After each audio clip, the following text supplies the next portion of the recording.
तुमच्या घरामध्ये सुविधा आहेत, आनंद नाही, पण वारीमध्ये सुविधा नाहीत पण आनंद आहे.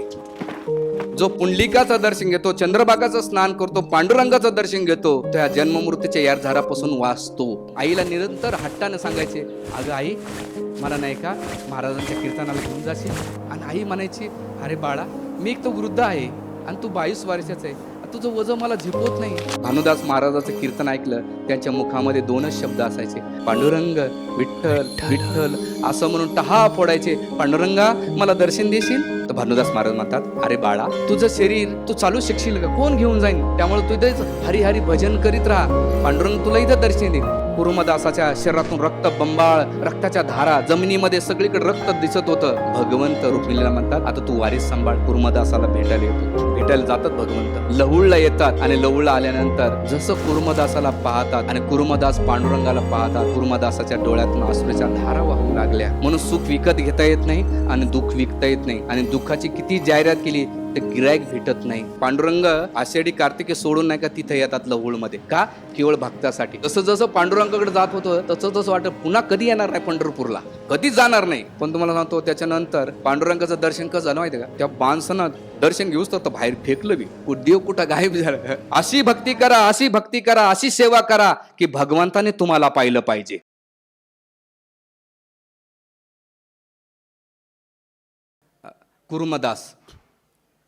कुरुमदास भक्त पैठणचे होते.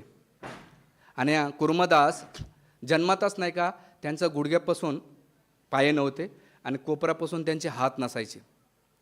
लहानपणापासून त्यांची आई, विधवा आई नाही का, त्यांची सेवा करायची, मलमूत्र काढायची.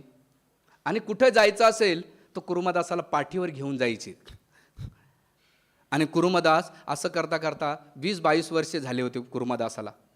एक दिवस भानुदास महाराजाचं कीर्तन होतं पैठणमध्ये.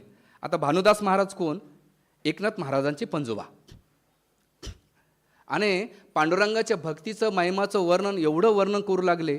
कुरुमदासाने ऐकलं आणि मग आईला निरंतर हट्टाने सांगायचे, अगं आई मला नाही का महाराजांच्या कीर्तनाला घेऊन जाशील. आणि आई म्हणायची, अरे बाळा मी एक तो वृद्ध आहे आणि तू 22 वर्षाचं आहे, तुझं वजन मला झेपवत नाही. दरवेळेस घेणं जाणं, मला घरातले कामं करावं लागतात नाही का, शेतातून नाही का लाकडं आणावं लागतात, स्वयंपाक करावा लागतो, हे सगळं करून तुझी का हे करावं लागतं. वारंवार तुला घेऊन जाणं शक्य होत नाही भजनाला कीर्तनाला. आणि म्हटली की तू माझ्यावर बोजा आहेस, किती दिवस मी करू, तुझं मला मलमूत्र करावं लागतंय, तुला खाऊ पिऊ घालावं लागतंय, आता मला त्रास देणं बंद कर. त्यावेळेस कुरुमदासाला त्यांनी काही आपला दोष नाही दिला स्वतःला किंवा आईला दोष नाही दिला. त्याने विचारलं, ठरवलं की हेच माझ्या पूर्वकर्माचं फळ असेल, त्यामुळं मला ही अवस्था भेटलेली. म्हणून त्या दिवशी आईला न सांगता सरकत नाही का आपल्या ह्या दोन्ही हाताने आणि पायानं रेंगत रेंगत पोटाला सरकत ज्या ठिकाणी भानुदास महाराजाची कीर्तन चालू होतं तिथं जाऊन बसले. आणि जसं भानुदास महाराज पांडुरंगाचं वर्णन करू लागले, त्यांच्या नामाचं, त्यांच्या रूपाचं, त्यांच्या गुणाचं, जसं जसं कथा ऐकत होते तसं तसं भानुदास आपलं कुरुमदासाला नाही का पांडुरंगाच्या प्रती आकर्षण वाढत होतं. आणि ते आकर्षण आणि ती श्रद्धा वाढत असताना त्यांना तळमळ होत होती, उत्कंठा वाट होत होती की पांडुरंग मला दर्शन देतील का, मला भेटतील का, माझं शरीर तर अपंग आहे, मी जाऊ शकेल का. आणि जेव्हापासून एक भानुदास महाराजाचं कीर्तन ऐकलं, त्यांच्या मुखामध्ये 2च शब्द असायचे, विठ्ठल विठ्ठल, पांडुरंग रामकृष्णारी, विठ्ठल विठ्ठल. असं म्हणून टहा फोडायचे, पांडुरंगा मला दर्शन देशील, पांडुरंगा दर्शन देशील, विठ्ठला दर्शन घेशील. आणि त्याने त्या दिवशी एक अभंग ऐकला एकनाथ महाराज आपलं भानुदासाचा, देखून या पंढरपूर जीव आनंद अपार, टाळ मृदंग वाजती रामकृष्ण उच्चारती, दिंड्या पातकाचा मेळ नाचती हर्षी गोपाळ, चंद्रभाग उत्तम स्थान पतित पावन, पुंडलिका लागता पाया चुके एरझारा वाया, पाहता विठ्ठल मूर्ती भानुदास ही विश्रांती. हा अभंग ऐकल्यानंतर त्यावेळेस कुरुमदासाला पंढरपूरची ओढ निर्माण झाली. काय? देखून या पंढरपूर जीव अपार आनंद, जीव आनंद अपार. जे एकदा कोणी पंढरपूरला जातो त्याला अपार आनंद, सुख, समाधान, शांती प्राप्त होते. माझा एक अनुभव सांगतो तुम्हाला. माझे वडील मला बळजबरी घेऊन गेले होते इस्कॉनच्या येण्याच्या पहिले, आणि 28 घंटे लाईनला होते. वरतून पाऊस, खडेटोज, आणि वडील जास्तीत जास्त चहा आणि फुटाणे खाऊ घालायचे, त्याच्यावरती काय नाही. कारण बाहेर गेले पोलिसवाले मारायचे. आणि जसं जसं पांडुरंगाकडे जात होतं तसं तसं वाटत पुन्हा कधी येणार नाही पंढरपूरला, कधीच जाणार नाही. 28-29 घंटे विचार करा, नको नकोच झालं होतं. पण तुम्हाला सांगतो त्याच्यानंतर पांडुरंगाचं दर्शन कसं झालं माहिती आहे का? त्या माणसानं दर्शन घेऊच तर बाहेर फेकलं बी, देव कुठं गायब झालं. पण जेव्हा दर्शन घेतल्यानंतर वाटलं अरे काहीतरी विसरून गेलं. ते अपार आनंद आहे. तुम्हाला सांगतो बघा ना, किती लोक 24 तास तर उभा राहतात, 36, पण क्षणिक पांडुरंगाचं दर्शन घेतल्यानंतर त्यांचा आनंद आहे. म्हणून परमपूज्य लोकनाथ स्वामी महाराज म्हणतात, पिझ्झा खाल्ल्याशी चव कळणार नाही, तसं भगवत भक्तीचा आनंद भेटल्याशी तुम्हाला कळणार नाही. ते म्हणतात की तुमच्या घरामध्ये सुविधा आहे, आनंद नाहीये. तुमच्या घरामध्ये सुविधा आहेत, आनंद नाही. पण वारीमध्ये सुविधा नाहीत पण आनंद आहे. हो, वारीमध्ये सुविधा नाही आहेत पण आनंद आहे. पण तो आनंद घ्यावा लागेल, जावा लागेल. भगवत भक्ती आहे ना, वरचीवर एखाद्याला तहान लागले असेल आणि 10-12 घागरी ओतल्या तरी तहान भागणार नाही. एक गिलास पाणी घेतलं आणि ओतलं तर तहान सुनतो. तसं भक्तीचा अनुभव घ्यावा लागेल. आणि इथे अपार आनंद, टाळ मृदंग वाजती, रामकृष्ण उच्चारती. आणि केल्यानंतर त्यांना जेव्हा कुर्मदास हे ऐकत होते तर त्यांना नाही का तिथली आठवण येत होती. शरीर नाही का पैठणमध्ये होत्या, पण चित्त, मन कुठं होतं? पंढरपूरमध्ये. आणि ते मनामध्ये कल्पना करत होते. कलियुगामध्ये बघा, लोकांचं शरीर पहिले जात आहे धामामध्ये, मन नंतर जात आहे. पहिल्या काळामध्ये कसं होतं? मन पहिले जायचं आणि शरीर नंतर जायचं. पण इथं भानुदास महाराजांचं काय होतं? शरीर नंतर गेलं, मन पहिले गेलं. गेल्यानंतर दिंड्या पातकाचा मेळ, नाचती हर्षित गोपाळ. तिथे नाही का भगवत भक्त नाचतात, भगवंत पण नाचतायत. चंद्रभागाचे उत्तम स्नान, पतित पावन. ते स्नान काय सांगा, शीतल गंगेप्रमाणे आहे आणि पतित पावन आहे. पुंडलिका लागता पाया, चुके एरझारा वाया. जो पुंडलिकाचं दर्शन घेतो, चंद्रभागाचं स्नान करतो, पांडुरंगाचं दर्शन घेतो, तो या जन्ममृत्यूच्या एरझारापासून वाचतो. पाहता विठ्ठल मूर्ती, भानुदास विश्रांती. जो विठ्ठलाची मूर्ती पाहतो त्याला ह्या जगातली विश्रांती भेटते, विसावा भेटतो. आणि जेव्हा अभंग कुर्मदास ऐकतात आणि त्यांना मनामध्ये ती उत्कंठा झाली की मी कसं करून निश्चय करतात, दृढ निश्चयाने ठरवतात की मला पंढरपूरला जायचं, पांडुरंगाचं दर्शन घ्यायचं, तर घेणार. मग भानुदास महाराजला म्हणतात, महाराज मला तुम्ही घेऊन जातात का? तर भानुदास महाराज म्हणतात, अरे बाळा, तुझं शरीर तू चालू शकशील का? कोण घेऊन जाईन? त्यामुळे तू इथेच हरी हरी भजन करीत राहा, पांडुरंग तुला इथं दर्शन देईन. पण त्याने दृढ निश्चय केला, मी कसं का होईना पण पांडुरंगाचं दर्शन घेईल.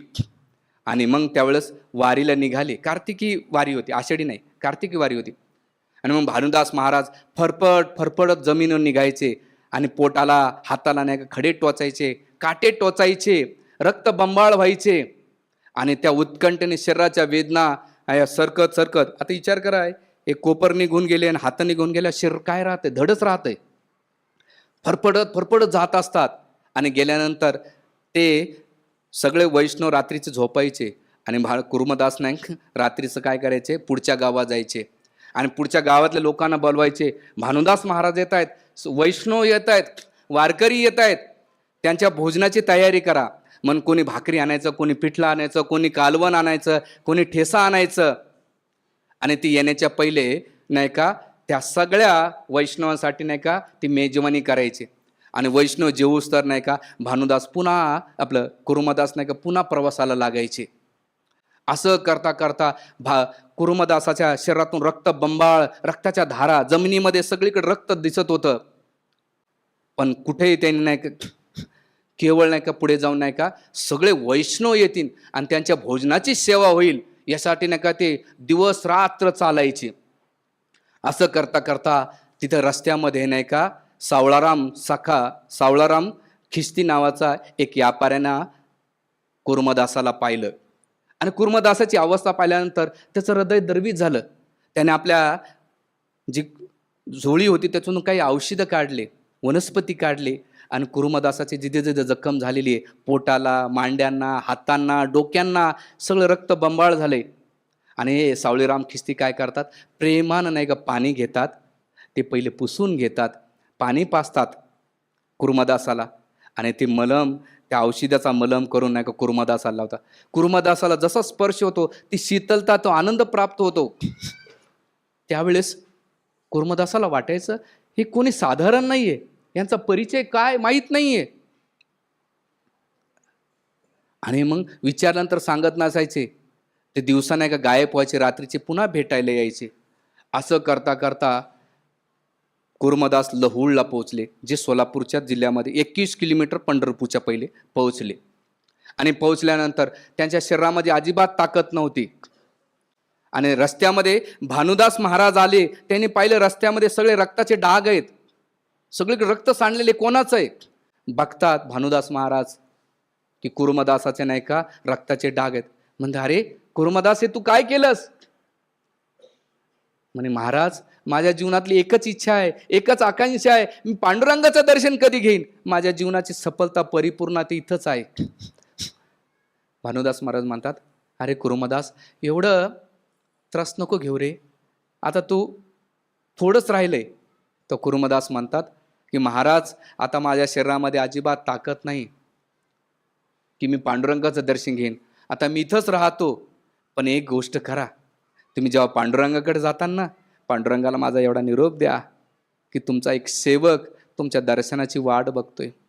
ह्या जन्मात तुम्ही दर्शन नाही देऊ शकले, ते भगवंता पांडुरंगा, माझ्या पुढच्या जन्मात मला निश्चित दर्शन द्या. कदाचित माझी भक्ती कमी पडत असेल आणि ह्या विरामध्ये माझा हा निरोप पांडुरंगाला पोहोचून द्या. भानुदास महाराज त्यांच्या डोळ्यातून अश्रूच्या धारा वाहतात. ते म्हणतात कुर्मदास, भगवंताला प्राप्त करण्यासाठी तू किती कठोर करतोयस रे, तुझं थांब. भानुदास महाराज जातात पंढरपूरला, चंद्रभागेचं स्नान करतात, पुंडलिकाचं दर्शन घेतात. आणि पांडुरंगाकडे गेल्यानंतर आपला जसे एक बाळ जेव्हा आईला पाहतो आणि बाळ जोरल्यावर रडतं, त्याच प्रकारे भानुदास महाराज रडू लागले. आणि पांडुरंगाला विचारले, पांडुरंगा, किती तुम्ही भक्ताची परीक्षा घेतायत. तुमचा एक भक्त लहुळमध्ये थांबलेला आहे कुर्मदास, ते तुमच्या दर्शनाची अभिलाषा करतोय. भगवंता, तुम्ही नाही का कुर्मदासाला दर्शन द्या, माझी एवढीच विनंती आहे. आणि भानुदास आणि पांडुरंगाचा खूप संवाद असायचा. त्यांचं नाही का साख्य रसाचं जिवलग प्रेम असायचं. आणि जसं पांडुरंगाने विठ्ठलांना ऐकलं कुर्मदास नाही का एवढा रक्त बंबाळ झालेला आहे, भगवंत रुक्मिणीला म्हणतात आता तू वारीस सांभाळ, मी कुर्मदासाला भेटायला येतो. भेटायला जातात भगवंत, लहुळला येतात. आणि लहुळला आल्यानंतर जसं कुर्मदासाला पाहतात आणि कुर्मदास पांडुरंगाला पाहतात, तर कुर्मदासाच्या डोळ्यातून अश्रूच्या धारा वाहू लागल्या. आणि त्या धारा वाहत असताना त्यांना असं वाटत होतं की हे जे सगुण सागर भगवंताचं रूप आहे, ह्या रूपानं मी पांडुरंगाला किती भरभरून पाहू, किती कान गुणगान करू. डोळ्याच्या अश्रूच्या धारा वाहू लागल्या, दर्शन घेऊ लागले. घेत असताना भगवंत येतात आणि कुर्मदासाला आपल्या मांडीवर बसवतात आणि आपला हात नाही का स्पर्श करून त्याची डोकं आपल्या मांडीवर बसवतात. असं जसं एक आई बाळाला झोपवते मांडीवर, त्याच प्रकारे पांडुरंग नाही का कुर्मदासाला आपल्या मांडीवर झोपवतात आणि म्हणतात कुर्मदास, किती त्रस्त किती रक्त बंबाळ झाला रे. पण त्या सगळ्या गोष्टीमध्ये कुर्मदास एकच होता, विठ्ठल विठ्ठल विठ्ठल विठ्ठल. भगवंत नाही का जशी आई आपल्या बाळावर हात फिरवत असते, त्याच प्रकारे पांडुरंग कुर्मदासाच्या डोक्यावर हात फिरू लागले आणि म्हणू लागले, किती कष्ट घेतलेस माझ्या दर्शनासाठी, काय पाहिजे वरदान तुला माग. तुला शरीर देऊ, मी ऐश्वर्य देऊ, धन देऊ, काय पाहिजे ते माग, मी तुला सगळं द्यायला तयार आहे. त्यावेळेस कुर्मदास म्हणतो, भगवंता, मी काही मागण्यासाठी इथं आलो नाहीये, तुझ्याकडून मला काही नको, हे शरीर पण नको, धन ऐश्वर पण नको, मुक्ती पण नको. एक तुम्हाला जर काही द्यायचं असेल तर निरंतर तुमचं स्मरण व्हावं, मला एवढंच वरदान द्या. हे म्हणतात भक्तीची पराकाष्ठा. आपण नाही का ह्या जगामध्ये तक्रार करण्यासाठी आपल्याकडे खूप गोष्टी आहेत. आपण खूप तक्रार करीत असतो की माझ्या जीवनात हे नाही, ते नाही. माझ्या जीवनात पण हे होतं. पण जेव्हा मी दुर्गा मंदिर आहे नाशिक रोडला, ते जेव्हा मी ते लोकांना पाहिलं ना, हँडिकॅप, कोणी आंधळं, कोणी पाय नसलेलं, कोणी जमिनीवर रगडतं. ईश्वरानं आपल्याला किती दिलंय, डोळे दिलेले आहेत, हात पाय दिलेले, 3 टायमाचं जेवण दिलंय. अरे त्यांना कोणी नाही, आपल्याला नातेवाईक दिले, मित्र परिवार दिलाय, घर दिलंय, कितीतरी गोष्टी आपल्याला भेटलेल्या आहेत. पण आपल्या ज्या गोष्टी त्याच्याकडे सोडून ज्या गोष्टी नाही त्याच्या मागे आपण रडत बसतो, म्हणून आपण दुःखी आहेत. तुझा आहे तुझ्यापाशी तरी जागा चुकल्या शिक. आपल्याला नाही का समाधान, शांती नाही का, सुख शांती ना वस्तूने भेटत नाही. म्हणून सुख विकत घेता येत नाही आणि दुःख विकता येत नाही. आणि दुःखाची किती जाहिरात केली तर गिराईक भेटत नाही. म्हणून जीवनामध्ये सुखी समाधानी आनंदी राहायचं असेल, तक्रार करणं सोडून द्या. जीवनामध्ये जे ईश्वराने पांडुरंगाने दिलंय त्याच्यामध्ये समाधानी माना. आणि जेव्हा समाधानी मानू तेव्हा आपण भगवंताचं भजन करू. हरे कृष्णा हरे कृष्णा कृष्णा हरे हरे, हरे राम राम राम हरे. हे भगवत भक्तीचं आहे. जे आहे आपल्याकडे, जे नाही त्याचं सोडून द्या. आपल्या कर्मधर्मानं भगवंत आपल्याला देतात. जी गोष्ट नाही त्याच्या मागं लागू नका. जी गोष्ट, लोकांचं एकच चुकतं, जी गोष्ट घेऊन जाणार नाही त्याच्या मागं लागतात, आणि जी गोष्ट येणार आहे ती कोणी करत नाही. ह्या जगातल्या सगळ्या गोष्टी जमा करतात, त्यांना असं वाटतं घेऊनच जाणार आहे मी. 10 एकर 20 एकर 25 एकर, इथं 2 BHK, इथं 3 BHK, इथं बंगला. इथं माणसाचं वय वाढतं पण वैराग्य वाढत नाही. काय? वय वाढतं पण वैराग्य वाढत नाही. आपल्याला वयानुसार नाही का डिटॅचमेंट वाढले पाहिजे. आणि ती कधी होईल? जेव्हा कृष्ण कथा जेवढं ऐकू, भगवंताच्या प्रती आसक्ती वाढली तर भौतिक संसाराच्या प्रती अनासक्ती होईल. हे भक्तीचं लक्षण हो. म्हणून जास्तीत जास्त नाम जप केला पाहिजे, भागवत वाचलं पाहिजे नित्य नियमानं. आणि कुर्मदास शरीराची कोणती अवस्था नाही, त्याने नाही का सर्व अवस्थेमध्ये पांडुरंगाचं दर्शन दिलं.